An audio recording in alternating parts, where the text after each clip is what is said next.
ان چند دنوں کا سب سے اہم ایشو بنا ہوا ہے بی بی کا مقدمہ، جب سے کہ کنیز زہرا نے حق زہرا پڑھا، مولویوں کی نیندیں حرام ہو گئی ہیں، انہیں پتا ہے کہ اب بات کہیں کی کہیں چلی جائے گی۔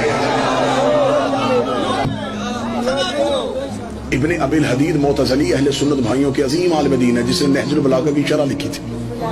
بسم اللہ جی۔ ان سے آ کے ایک طالب علم نے پوچھا، اس نے کہا کہ حاکم نے رسول کی بیٹی کو فدیہ کیوں نہیں دیا تھا؟ فضائل سننا، فضائل سننا، بہت بڑی بات، اتنی عارفانہ بات میرا خیال ہے کہ علی کے حکم کے بغیر ہو نہیں سکتی۔ کتنی عارفانہ بات۔ انہوں نے کہا کہ حاکم نے بیوی کو حق کیوں نہیں دیا؟ اس نے ابی الحدید نے کہا میں نے اپنے ایک شاگرد سے پوچھا تھا کہ الف کے بعد کیا آتا ہے، تو وہ چپ رہا۔ میں نے بہت بار پوچھا بتا الف کے بعد کیا ہے، وہ نہیں بولا۔ بعد میں بچوں نے اس سے کہا کہ تجھے نہیں پتا الف کے بعد کیا آتا؟ اس نے کہا مجھے پتا ہے، الف کے بعد با ہے۔ تو اس نے کہا تو نے استاد کو جواب کیوں نہیں دیا؟ اس نے کہا اس لیے نہیں دیا کہ مجھے آتی ہے صرف دال تک، میں الف کے بعد بتاتا، یہ با پوچھتا، میں با کے بعد بچاتا، یہ با پوچھتا، پھر بات دال تک چلی جانی تھی۔ جب میں نے دال پہ جا کے رکنا تھا تو میں با ہی پہ رک گیا۔ انہوں نے کہا حاکم کو پتا تھا کہ اگر بات شروع ہوئی تو بات صرف جگیر سے شروع نہیں ہونی،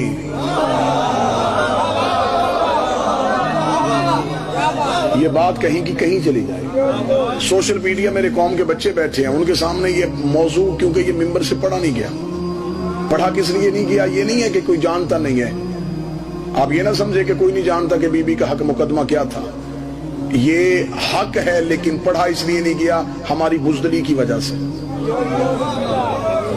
میں ممبر سے ببانگے دہل کہہ رہا ہوں، میں جرات کے ساتھ کہہ رہا ہوں، حق زہرا ہماری بزدلی کی وجہ سے نہیں پڑھا گیا۔ ہم نے اتنا حسین پڑھا کہ لوگ یزید کا نام نہیں لے رہے۔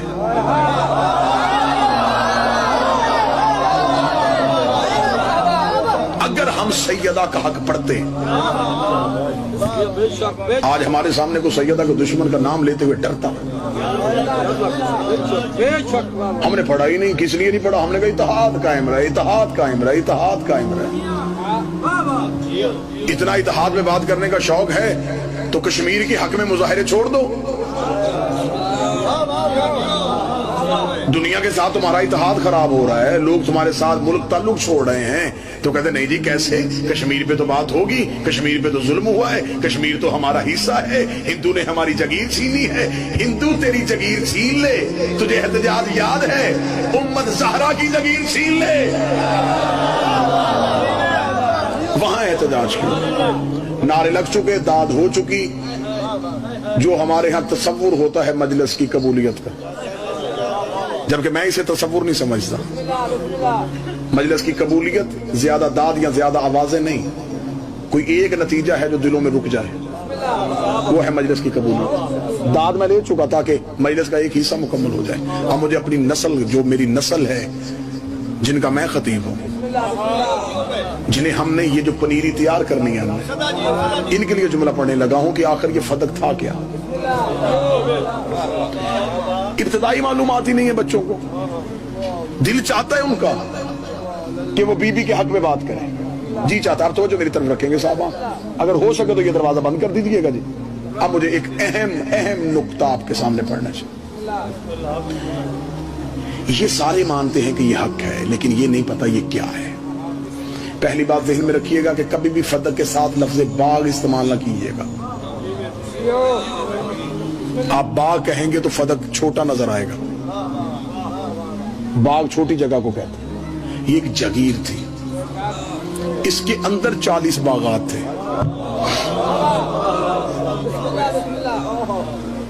یہ پوری جگیر تھی۔ ویسے بھی باغ فارسی زبان کا لفظ ہے، عربوں میں تو تھا ہی نہیں، یہ بعد میں جان بوجھ کے کتابوں میں لکھا گیا تاکہ بچے کہیں کہ چھوٹی سی جگیر تھی۔ یہ جگیر فدق تھی۔ سوال کرو میری قوم کے بچے، میں اپنے بچوں کی ابتدائی معلومات کے لیے جملے پڑھنے لگا، یہ کہاں سے آیا تھا؟ یہ خیبر کے یہودیوں کی ملکیت۔ وقت کے دامن میں وسعت ہوتی میں سام بن نو سے شروع کرتا، لیکن مجھے سیدہ کا حق پڑھنا ہے تو میں یہیں سے جو یہ خیبر کے یہودیوں کی ملکیت تھی، خیبر کے یہودیوں کی ذاتی ملکیت تھی۔ جب نبی نے علی کے ذریعے خیبر کو فتح کر لیا، یہودیوں کو خیبر سے نکال دیا گیا، خیبر کا قلعہ اسلام کے قبضے میں آ گیا۔ قلعہ کموز جو ان کا سب سے بڑا قلعہ تھا جس میں وہ ناز کرتے تھے، اس پہ اسلام کا پرچم لہرانا شروع ہو گیا۔ اب خیبر مسلمانوں کا ہو گیا۔ یہودی وہاں سے نکل کے مرہب کے قتل ہونے کے بعد انہوں نے نبی سے جنگ نہیں کی، مسلمانوں سے جنگ نہیں کی، انہوں نے خیبر چھوڑ دیا۔ وہ فتح کے علاقے میں جا کے آباد ہو گئے، فتح میں آباد ہو گئے۔ انہوں نے مسلمانوں کو اور اسلام کے خلاف دوبارہ سازش تیار کرنی شروع کی۔ خبر نبی کو مدینے پہنچ گئی کہ یہودی ابھی بھی باز نہیں آئے، وہ دوبارہ سازش تیار کر رہے ہیں۔ نبی نے دوسری بار خیبر میں اکیلے علی کو بھیجا،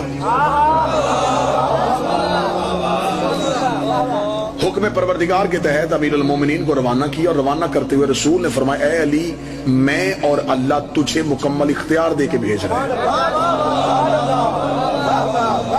جو بھی کرنا ہوگا۔ خبر اللہ کو بھی تھی کہ کیا ہونے والا ہے، جو بھی تو فیصلہ کرے مجھے بھی منظور ہوگا، اللہ کو بھی منظور ہوگا۔ امیر المومنین پہنچ گئے فدق، اکیلے گئے، کسی غلام کو بھی ساتھ نہیں لے گئے، اکیلے پہنچ گئے۔ امیر المومنین پہنچے، امیر المومنین نے یہودیوں کے عمرہ کو بلایا، جو امیر لوگ تھے، جو قبیلوں کے سردار تھے، انہیں بلایا۔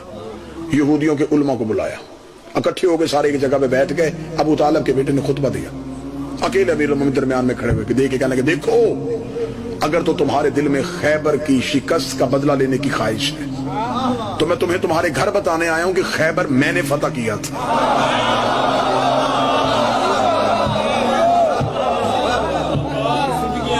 اگر تو تمہارے دل میں ہے شکست کا بدلہ لینے کی خواہش، بالکل بے شک نعروں سے بے نیاز ہو جائیں، دعا سے بے نیاز ہو جائیں، لیکن جملہ جو میں پہچانا چاہتا ہوں، یہ آج کی ضرورت ہے۔ آج یہ نہ پڑھا گیا تو نسلیں گونگی پیدا ہو جائیں گے۔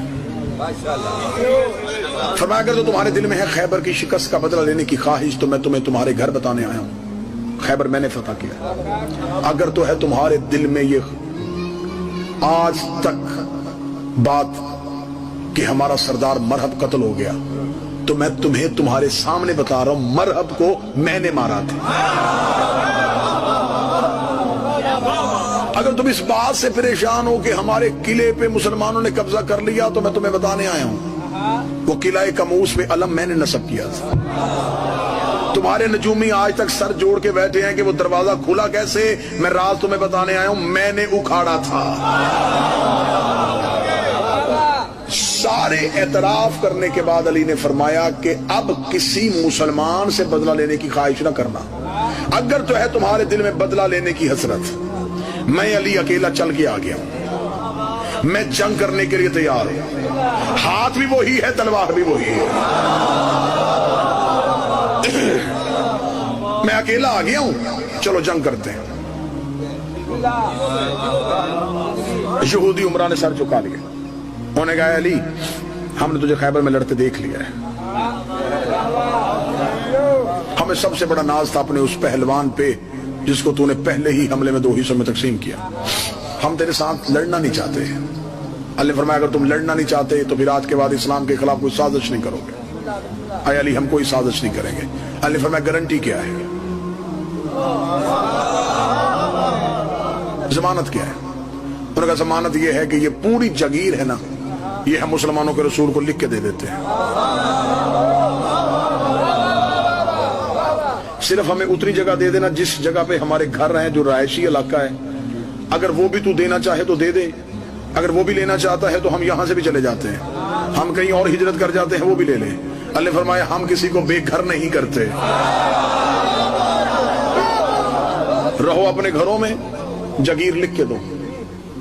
یہودی عمرہ نے فوری طور پہ ایک تحریر لکھی، تحریر کے نیچے اپنے دستخط کیے، امیر المومنین کے دستخط کروائے، تحریر علی کے ہاتھ میں دے دی۔ علی تحریر لے کے مدینے پہنچ گئے، رسول سے جا کے کہا یا رسول اللہ اسلام پھر جیت گیا۔ ایک بات